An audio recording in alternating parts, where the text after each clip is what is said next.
Hello and welcome to Atomic Radio Hour 365. Welcome to today's episode. Guys, it's actually happening for real this time. Welcome to the show. My name is Vince. Patreon in the description below. Check it out if you like the show.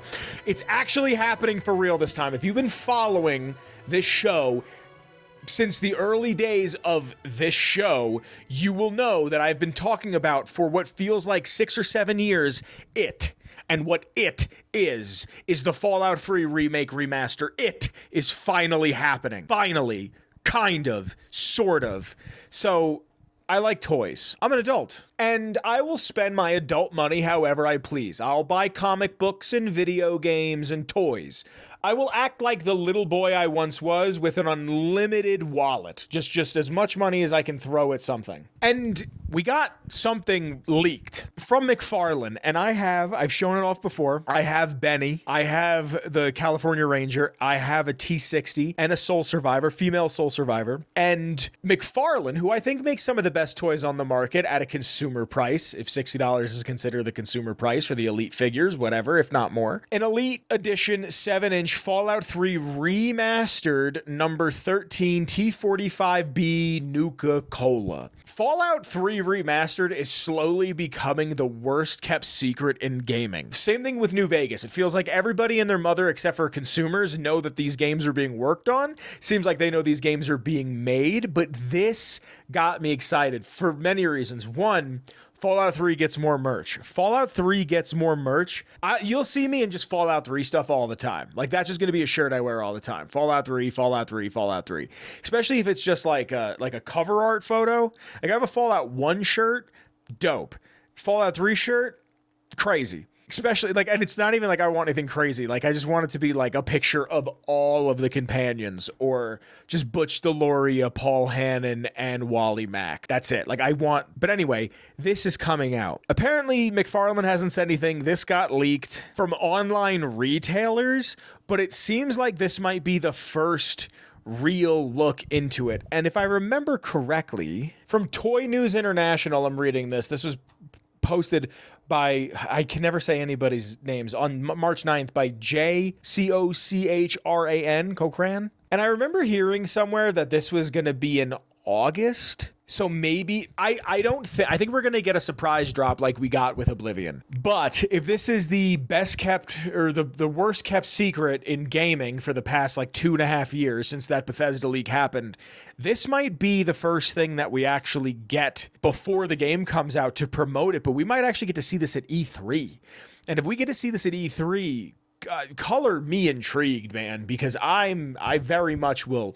I'll go nuts on that. I really hope that if they do an E3, like if we hear that Bethesda is going to have some sort of a presence at what is now E3. I call it E3 out of habit, but whatever it is now, Summer Games Fest or whatever. If we hear Bethesda is going to have some sort of a presence there, I would very much like to record my reaction for it, especially if we're going to be able to see something that is Fallout 3 related. Be it, I'm simple. Give me the original trailer with updated graphics. That's it. I don't need anything crazy. That is enough to satiate me until we see anything further. I don't want a trailer. I don't want any hype around it. I just want it to go, and here you are. Mainly because I kind of just want to take a day off of work. Just feel like, I need a mental day. And then I play Fallout 3 until my eyes bleed. But I am slowly, because of this, getting the reputation around work that I am the Fallout guy. I've had people who I've never spoken to me at work come up to me and be like, hey, you're the guy who likes Fallout, right?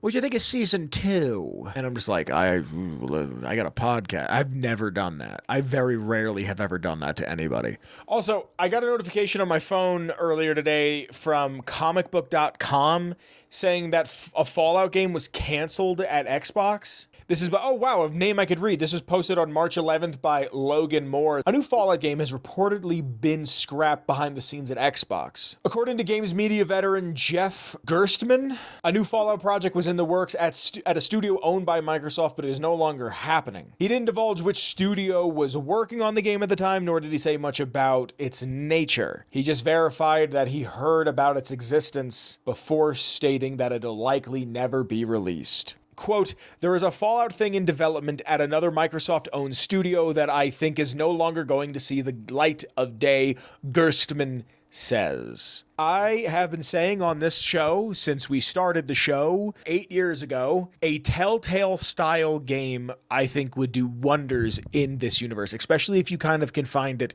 to a city, a location, a place that we're never going to see again in a show. There's something about that I think could do numbers. I'll write it. Send me a check. I called most of the show. Not that this is about that. But we could have had more Fallout on our hands. I kind of like the idea of just a few people working on it, be it Bethesda proper, or if Bethesda made another studio where it's like Bethesda and then they're Wastelanders studio, which is a handful of people that have worked on Skyrim Elder Scrolls and Fallout and Starfield, and they went to start a new coalition, and maybe Todd Howard is like an overseer on it, or not so much a director, but someone who has their hands in it, maybe a part of a board or something. Because you got to have a little touch of the Todd in your game, especially if they were going to make smaller. Like, imagine not quite game size, not quite DLC, but I feel like the way Bethesda's mindset around games is we would wind up just getting a game-sized game and not like a $40 experience or a $50 experience of here is a game that has an amount of detail and polish and additives to it. But also, you only get to level 20. You only get to level 15, and then we can go from there. Maybe that'll get like a bonus add-on story. Maybe it'll have some extra crafting abilities or something. But just let it like slake our thirst a little bit for the franchise that we love so deeply. I want to get into this week's lore. Really fun lore that I really like. One of my favorite DLCs we get to talk about a little bit. Before I can do that, I have to thank some people. The names on screen, starting at the top, I have to thank the OG Noah. Thank you, Noah. After Noah, I have to thank Mellow Milhouse. Thank you to Mellow Milhouse. Thank you to Mellow Milhouse. After Mellow Milhouse, I have to thank Danish Hound Dog. Thank you to Danish Hound Dog. And last but certainly not least, I have to thank Willy DuWitt. Thank you to Willy DuWitt. Because of the love and support that these fine fellows have given, the show can continue to grow and get bigger and better. And I appreciate you, and I love you. Again, these names on screen. Check out the Patreon, link in the description below. There's a bunch of tiers, a bunch of fun stuff. Next week, we will be back to live episodes. Next week, I promise you. I've already made the event in the Discord. Everything's been going on. I love you. I see you. So for this week's lore, I actually should have done it on something Fallout 3 related. I didn't. I wound up doing it on something New Vegas related. I already had it written, before all this news of more Fallout 3 stuff coming out. If you'd like to hear any lore, and I mean any lore whatsoever from the Fallout series, check out the Patreon, because usually I allow the Patreon to choose what the week's lore is, but I chose it this week. And this week, I am bringing you the lore on Dog, or God, depending on where he is mentally, from Fallout New Vegas's DLC, Dead Money. Now, before we get into this, I want to preface this with I am not a doctor, okay? I'm not. I don't have a PhD. I have a full-time job, and I host a podcast on the internet about video games and other things that I'm into. I am not a doctor, and I will be talking about schizophrenia and multiple personality disorder. I do not have a PhD. I can barely spell PhD, but Dog, God, I'll be using them interchangeably throughout the entirety of this lore segment, is an elite mutant of the Master's army, the Unity. He's a Nightkin, a Mariposa military base mutant, one of the first strands of mutants, where the super mutants, depending on where they are, have a green texture to their skin. The Nightkin have a purple, bluish to their skin, and they prefer stealth. They don't like to be seen. They like the use of stealth boys to help them get around what they need to get around. Again, these are elite soldiers of the Master's army of the Unity. If you ask Marcus in Jacobstown about the super mutant army, Marcus will say, long story, so here's the short version. The Master created the super mutants and the Nightkin. The Master thought he could unify everyone. No more differences, no more war. It didn't end well. The Nightkin are the apex of what the FEV could do. Like I said, these are elite soldiers in the army. Like previously mentioned, don't like being seen. They don't like being out in the open. They've developed an addiction to stealth boys, especially after the death of the Master in 2162. The overindulgence of stealth boys has given them severe brain damage. They've developed paranoia, schizophrenia, multiple personality disorder. Do you remember what I said about me not being a doctor earlier in the episode? I just want you to remember that. I don't know exactly what these disabilities do to you. In the case of the Nightkin inside of the Repcon factory, he speaks to a Brahmin skull he calls Antler, and Antler tells him what to do, and he fully hears it and believes it. In the Unity, Dog, or God, was told that he was to obey fully. He was to believe the Unity. They were fighting for the unification of the Wasteland in that matter. And when Dog gets captured by Father Elijah in the Sierra Madre, it unlocks this part of his brain that was obedient the same way he was for the Master for Father Elijah. The courier can ask when speaking to God, why did you put the emphasis on the word Master before? This is a speech check, and if succeeded, God will say, the Master. Elijah reminds Dog of someone from long ago, his leader, commander, commanders. The Master was a strong personality. Personalities as well. Dog is slavish, was conditioned to serve the Master until death. The old man, Elijah, merely came along and opened the door in Dog's mind. Now Dog does whatever the old man wants.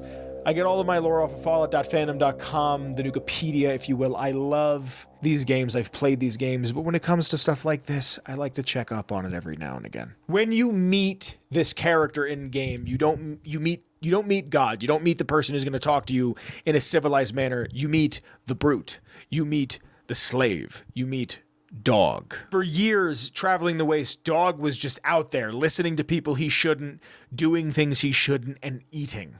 And just was hungry. And what's crazy is he understands how gluttonous he is, and he understands that it's wrong.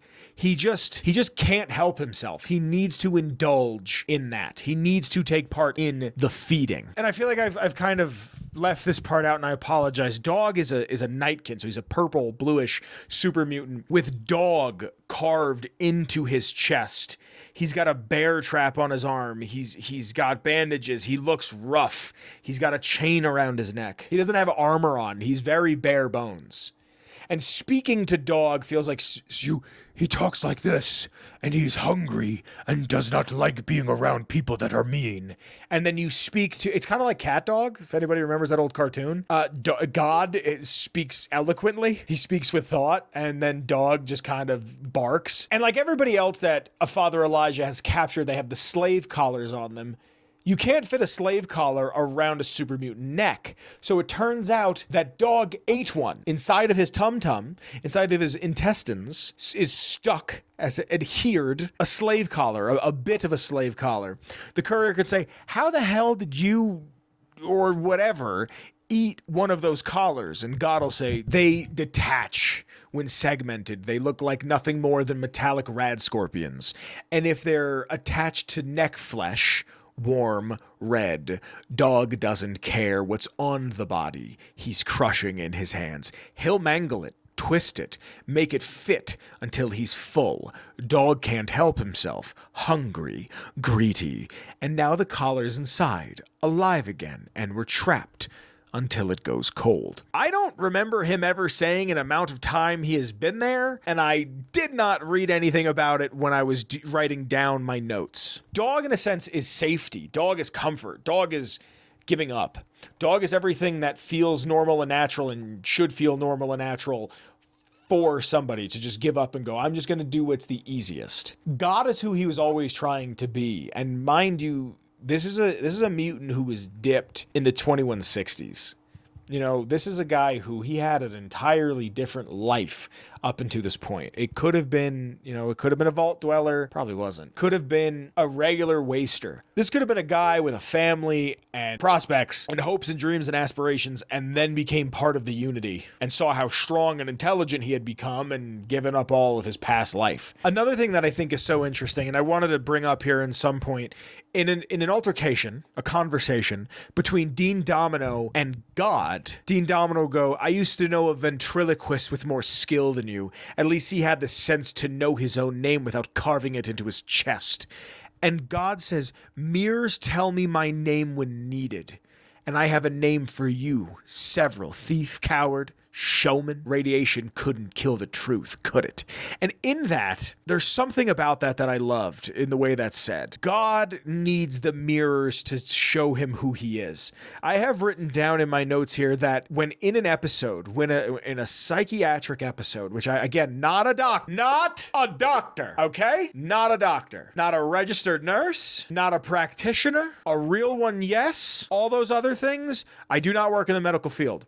I don't know if I'm using this terminology correct, but when he's in the middle of an episode, be it his schizophrenia or his multiple personality disorder, they don't really know what the other is doing. God doesn't know what Dog is doing, and Dog doesn't know what God is doing. They have ideas, and they can kind of like leave little hints or clues for the other. Like, it's very much implied that God woke up one day and there was just a bear trap on his hand.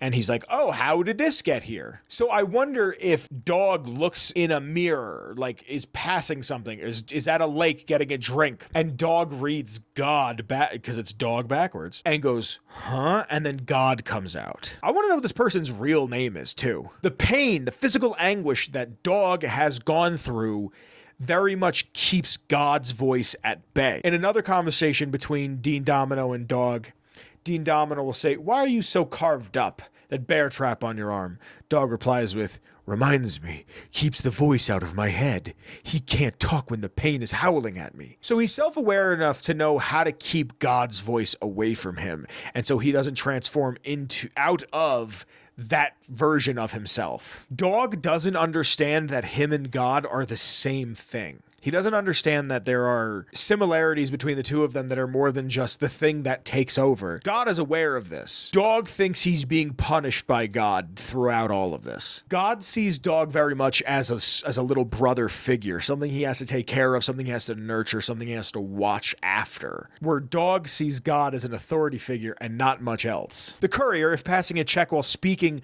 to God, will say, you have multiple personality disorder. Some trauma caused this. And God will say, trauma?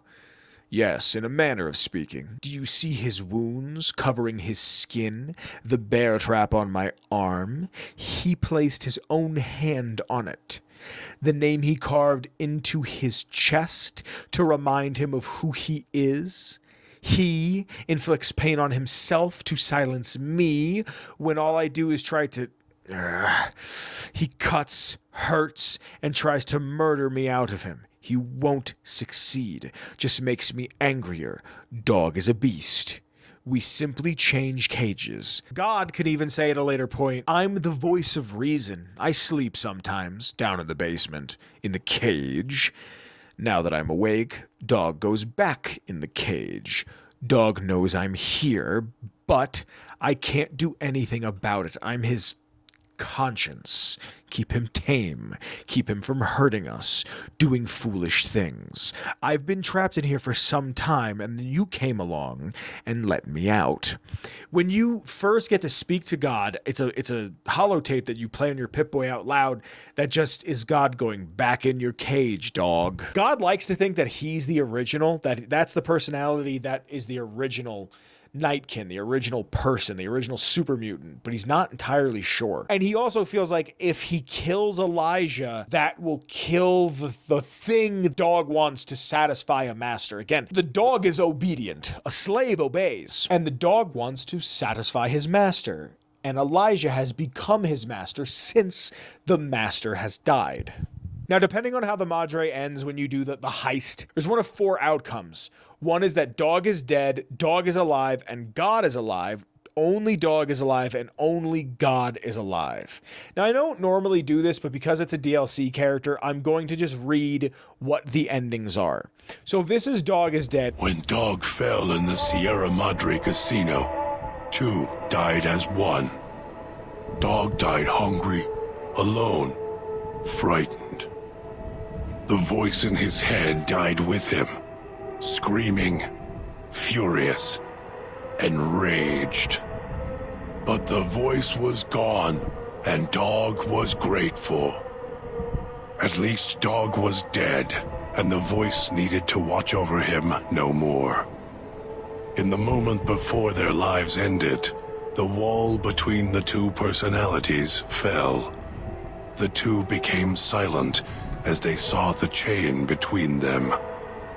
Hunger and control are twin greeds, something Dog and his shadow had never realized. In the second ending, if Dog is alive and God is also alive... Dog forgot himself, as did the voice that raged within him.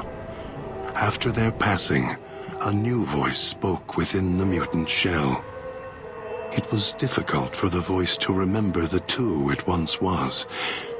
There was the beast, Dog, consumed by hunger, and the other in reverse, the one consumed by control. Both were driven by need for the other. The courier brought them together somehow, joined the two into one. All that happened at the Sierra Madre was a faint memory to the new personality, like a flickering light in the clouds of the mind. The new voice did not think of the courier again until the battle at the Divide reached his ears. The battle between the two couriers, beneath the torn skies and the old world flag, each bearing a message for the other. And the mutant prayed the courier that had saved him had been saved in return. If only Dog is alive... Dog, free of the voice inside his head and no longer waiting on the voice of the master, wandered back west. His hunger never ended. Often, small communities would suddenly vanish. They were assumed to have been hit by wasteland creatures and dragged away. Dogs, Brahmin, and humans alike. And the fourth ending, if only God is alive. Freed of both Dog and the one who held Dog's leash, the other voice resumed control. First the mind, then finally the mutant shell. His first act was to tend to the scars on the body with careful hands, slowly healing all the scars, except the ragged name torn on his chest. He briefly thought of remaining at the Sierra Madre, but it was a monument built by humans, representing something he no longer needed. He began walking west, in search of others like him. As he did, he spoke of the courier who had set him free and allowed his life to begin again. Dog and God are very, very interesting characters to me. I like that it's a Fallout 1 mutant, more or less. It's a Fallout 1 Nightkin. There's some fun things, some fun facts about him I'm just going to read real quick. The Dog model and the God model are two technically different models, and Dog is a tiny bit smaller. He's a 0.9 instead of a 1 for scale, and for super mutants, and I wonder if that's just to make him seem weaker and smaller and more submissive. It seems that they both know, at least God knows, about Father Elijah and what happened at Helios 1. Chris Avallone wrote Dog, God, and also wrote all of the main characters for Dead Money. I hope you've enjoyed this. This is one of my, I love Dead Money. It gets so much shit, and I think it's because it's just linear. I love Dead Money. Dead Money is my favorite Fallout DLC ever. It's my favorite Fallout DLC ever. That's all I can say about it, other that I haven't already said in this lore segment. I hope you've enjoyed this. This has been this week's lore. Hey everybody, it's time for segment 3. Welcome. So I want to talk about my back. I brought it up briefly last time we spoke, and it's a reason why we didn't have the last episode, which I apologize that there wasn't an episode last week. I'm trying to get this one out on a Saturday. I hope I can do it. I don't see why I wouldn't. I don't really have plans this weekend other than to read comic books and catch up. So I'd really like to catch up editing and then reading and then maybe playing Hitman or some video games or whatever. So with my back, turns out I might have a bulging disc on my spine, like the piece in the spine in between. But I'm young enough to where I might be able to just exercise differently and stretch. I don't, as much as I work out, I don't stretch. I don't know why. I just never got into the habit of stretching. It's not something we did as kids when we would work out. So it's just something that I never got into the habit of doing. But I went to a doctor. I went and got an x-ray. All of this done since the last time we spoke. And again, this is the reason why there was no episode last week. I went and I did all the things that I had to do. And it's scary. Like, I know an x-ray isn't anything crazy. And I live in Colorado, so you're supposed to get more radiation than usual or something. I don't know. The whole country is a social experiment, much like a vault. And I got the x-ray and I went to go to a physical therapist because they were going to show me exercises I can do. And that'll help me, hopefully help heal me. And I even asked, I was like, hey, what's the chances of me having arthritis in my spine? I've always done physical labor. I've always been, somewhat active, even when I was heavy. Like, I was always doing something active. And the physical therapist looks at me and goes, well, it's one of those things that it just seems like once you hit about 29 or 30, most of the population just has arthritis in their spine. A little bit of it. Cool. Great. Fine. I'm slowly becoming more and more decrepit. Now, if it was a lot, it's different. If I was in an insane amount of pain. So we stretch, right? And this took a lot of the pain away, like just basic stretches. And when I'm telling her how I work out and what I do for work, just my job alone. I mean, today I'm at 12,521 steps. I get 10,000 steps just about every day. I would wager to bet I'm getting, if you don't count weekends, I'm going to wager I'm getting probably 60,000 steps a week. I would, like, if I looked at on my app, if I looked at it and it said I was getting 70,000 steps a week, I wouldn't be surprised whatsoever. 10,000's a lot. It's also not. It's like the baseline of being a lot, so it isn't. One of my favorite writer, David Sedaris, apparently has burnt out Fitbits or has like hit the record of how many steps you can get in a day. That's just his thing, is to walk. But I should be okay. Like, I don't want to jinx myself or anything, but my back should be better. I feel better just from the few stretches we did. And last night I wanted to, but you ever go to the bathroom and lock the door and then realize the door isn't shut all the way? And then when you leave the bathroom, you shut the door the whole way, and then you have to dismantle the entire doorknob to get back into the bathroom and fix it. And it takes you 40 minutes, and you wanted to take that 40 minutes to read a couple of comic books and go to bed at a certain time. Yeah, that's never happened to me before until last night. And I didn't get to do my stretches because I just wanted to go to bed. I was tired. But I'm getting better. It shouldn't impact the episode flow. It shouldn't. Key word there. Should not. I would like to do this again next week, and I'd hope you join me. This is episode 365, which means if you listen to one episode a day for a year, you would listen to the entire show in a year. That's actually pretty cool. I didn't realize that this was that number until I got to this point. Hey guys, I love you very much. Thank you for being here. Intro music by the one and only Shane Ivers. You can get all of his free heaters at silvermansounds.com/free music. Thanks for being here. Thanks for checking it out. I hope to see you soon. Link in the description to the Patreon, to the Discord. Shout out to the Patreon real quick. The Redbubble if you want to get a little bit of merch. I love you guys. I hope to be seeing you real soon. I love you very much. Be good to one another. Stretch. If you're not going to work out, stretch. Do a plank. Think about your health. Think about your mom. Yeah, how do you think she feels? She's older than you. All right. I love you. I'll see you soon. Bye, everybody. Atomic Radio Hour Podcast. A Ghoulman Entertainment production.